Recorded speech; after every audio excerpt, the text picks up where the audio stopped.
తెలంగాణలో బీజేపీ భారీగా పుంజుకుంది. అసెంబ్లీ ఎన్నికల్లో ఢీలాపడ్డ కమల దళం పార్లమెంట్ ఎన్నికల్లో రికార్డు స్థాయిలో సీట్లను సాధించింది. ఇప్పటివరకు 8 స్థానాల్లో ఆ పార్టీ అభ్యర్థులు మెజారిటీలో ఉన్నారు. ఆదిలాబాద్లో గోడెం నాగేష్, కరీంనగర్లో బండి సంజయ్, నిజామాబాద్లో ధర్మపురి అరవింద్, మెదక్లో రఘునందన్ రావు, మల్కాజ్గిరిలో ఈటెల రాజేందర్, సికింద్రాబాద్లో కేంద్ర మంత్రి కిషన్ రెడ్డి, చేవెళ్లలో కొండా విశ్వేశ్వర్ రెడ్డి, మహబూబ్ నగర్లో డీకే అరుణ ఆధిక్యంలో కొనసాగుతున్నారు. మల్కాజ్గిరిలో ఈటెల రాజేందర్ 2.5 లక్షలకు పైగా ఓట్ల ఆధిక్యంతో ఉన్నారు. కరీంనగర్లో బండి సంజయ్ 1,50,000, నిజామాబాద్ ధర్మపురి అరవింద్, చేవెళ్లలో 1,00,000కు పైగా లీడింగ్లో కనిపిస్తున్నారు. కేంద్రంలో హ్యాట్రిక్ కొట్టింది ఎన్డీఏ కూటమి. కానీ బీజేపీకి మాత్రం షాక్ తగిలింది. 2014-2019 ఎన్నికల్లో సొంతంగా majority mark దాటేసిన Bharatiya Janata party ఈసారి మిత్రపక్షాలపై ఆధారపడక తప్పని పరిస్థితి ఏర్పడింది. తమకు పట్టున్న రాష్ట్రాల్లోనే కమల దళానికి ఎదురు గాలివిచ్చింది. 2019లో 10 రాష్ట్రాలు, కేంద్రపాలిత ప్రాంతాల్లో లోక్సభ సీట్లను క్లీన్ స్వీప్ చేసిన బీజేపీ ఈసారి ఆ రేంజ్లో సత్తా చాటలేకపోయింది. మోదీ, షా సొంత రాష్ట్రం గుజరాత్లోనూ ఆ పార్టీ 2 సీట్లను కోల్పోయింది. రాజస్థాన్, హర్యానాల్లోనూ సీట్లను పోగొట్టుకుంది బీజేపీ. కేంద్రపాలిత ప్రాంతం చండీగఢ్ కాంగ్రెస్ ఖాతాలో పడింది. మధ్యప్రదేశ్, ఢిల్లీ, ఉత్తరాఖండ్, హిమాచల్ ప్రదేశ్, త్రిపుర, అరుణాచల్ ప్రదేశ్లలో మొత్తం స్థానాలకు కైవసం చేసుకుంది కమల దళం. ఈసారి ఎన్నికల్లో ఎన్డీఏకు ఇండియా కూటమి గట్టి పోటీయే ఇచ్చింది. ఉత్తరాదిలో ఇండియా కూటమి చూపించిన ప్రభావంతో ఎన్డీఏకు అక్కడ సీట్లు బాగా తగ్గిన దక్షిణాదిలో రాష్ట్రాల్లో మాత్రం ఎన్డీఏ కూటమికి బలం పెరిగింది. ఉత్తరప్రదేశ్లో ఎంతో బలంగా ఉన్న ఎన్డీఏ బలం ఈసారి సగానికి తగ్గిపోయింది. గత ఎన్నికల్లో సింగిల్ డిజిట్కే పరిమితమైన యూపీఏ ఇండియాగా మారిన తర్వాత మాత్రం ఏకంగా 40కు పైగా స్థానాల్లో తన ప్రభావాన్ని చూపించింది. గత ఎన్నికల్లో ఒక్క సీటు కూడా దక్కని రాజస్థాన్లో ఇండియా కూటమి 10 చోట్ల లీడ్లో కనిపిస్తోంది. 5 నెలల క్రితం జరిగిన ఎన్నికల్లో రాజస్థాన్ అసెంబ్లీని బంపర్ మెజారిటీతో దక్కించుకున్న బీజేపీ ఈసారి ఆ మేర ప్రభావాన్ని చూపించలేకపోయింది. ఇక మహారాష్ట్రలోనూ ఇండియా కూటమి 30 చోట్ల ఆధిక్యాన్ని ప్రదర్శించడం బీజేపీకి పెద్ద మైనస్గా చెప్పొచ్చు. మధ్యప్రదేశ్, హిమాచల్ ప్రదేశ్లతో పాటు దేశ రాజధాని ఢిల్లీని క్లీన్ స్వీప్ చేసిన ఎన్డీఏ చిన్న రాష్ట్రాల్లోనూ బాగా ప్రభావాన్ని చూపించింది.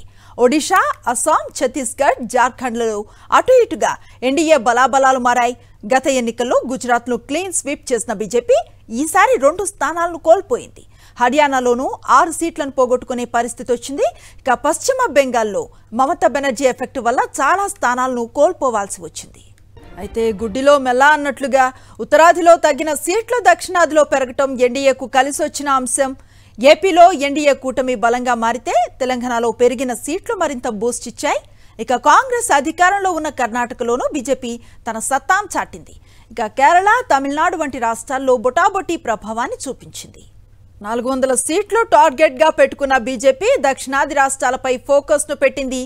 ఈ రాష్ట్రాల్లో గెలిచే సీట్ల ద్వారా తమ బలాన్ని మరింత పెంచుకోవాలన్న కమలం నేతల వ్యూహం ఫలించింది. ఫలితంగా ఏపీలో బోణి కొట్టిన బీజేపీ తెలంగాణలో బలమైన పార్టీగా అవతరించింది. ఇక కాంగ్రెస్ అధికారంలో ఉన్న కర్ణాటకలోనూ బీజేపీ తన సత్తాను చాటింది. 28 స్థానాలు ఉన్న కర్ణాటకలో కాంగ్రెస్ కంటే అధిక చోట్ల ప్రభావాన్ని చూపించింది. ఇక 20 స్థానాలు ఉన్న కేరళలో 2 స్థానాలతో సరిపెట్టుకుంది బీజేపీ. 39 స్థానాలు ఉన్న తమిళనాడులో ఎన్డీఏ కూటమి కేవలం 2 చోట్ల మాత్రమే ప్రభావాన్ని చూపించింది. మొత్తంగా దక్షిణాదిలో ఏపీ, తెలంగాణ, కర్ణాటకలో వచ్చిన సీట్లు బీజేపీకి పెద్ద ప్లస్ పాయింట్ అనే చెప్పొచ్చు. ఉత్తరప్రదేశ్లో ఇండియా కూటమి దూసుకుపోతోంది. ఈ రాష్ట్రం తమదేనన్న ధీమాతో ఉన్న బీజేపీకి అఖిలేష్ యాదవ్ నేతృత్వంలో ఎస్పీ ఊహించని షాక్నిచ్చింది. 80 లోక్సభ స్థానాలు ఉన్న యూపీలో ఎస్పీ 36 స్థానాలు దూసుకుపోతోంది. గత 2 సార్వత్రిక ఎన్నికల్లో బీజేపీ కంచుకోటగా ఉన్న యూపీలో ప్రతిపక్ష కూటమి ముందంజలో కొనసాగటం ఎన్డీఏకు పెద్ద షాక్గా మారింది.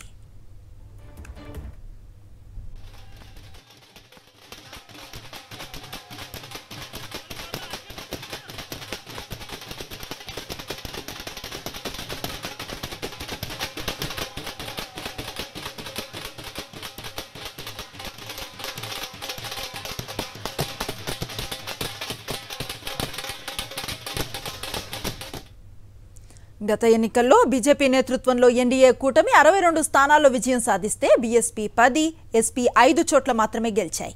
ఈసారి బీఎస్పీ ఒంటరిగా పోటీ చేయగా ఎస్పీ 62, కాంగ్రెస్ 17 చోట్ల బరిలోకి దిగాయి.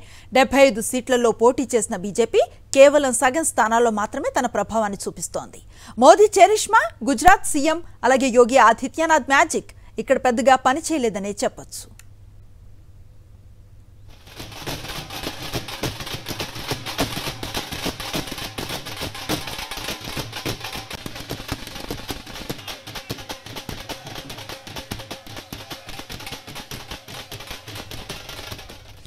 ఓబీసీ వర్గాల చుట్టూ తిరిగే యూపీ రాజకీయాల్లో ములాయం కుటుంబం ప్రభావం ఎంతగానో ఉంది. యాదవ ఓటు బ్యాంకు కారణంగా ములాయం సింగ్ యాదవ్ 3 సార్లు సీఎం అయితే అఖిలేష్ యాదవ్ ఒకసారి ముఖ్యమంత్రి బాధ్యతలను చేపట్టారు. అటు యాదవులతో పాటు ముస్లింలకు అత్యంత ప్రాధాన్యతనిచ్చిన వీరు తమ పాలనలో ఆ వర్గాలకు పెద్దపీట వేశారు. ఆ సామాజిక సమీకరణల వల్లే ఈసారి యూపీలో అఖిలేష్ చరిష్మా బాగా పనిచేసిందని చెబుతున్నారు. తాజా ఫలితాలతో అఖిలేష్ యూపీ రాజకీయాలకు హీరోగా మారితే ఆయన భార్య డింపుల్ యాదవ్ గెలుపు వారికి మరింత బలాన్ని పెంచింది. దీంతో ఆ రాష్ట్రంలో ములాయం కుటుంబం మళ్లీ పుంజుకుందనే చర్చ సాగుతోంది.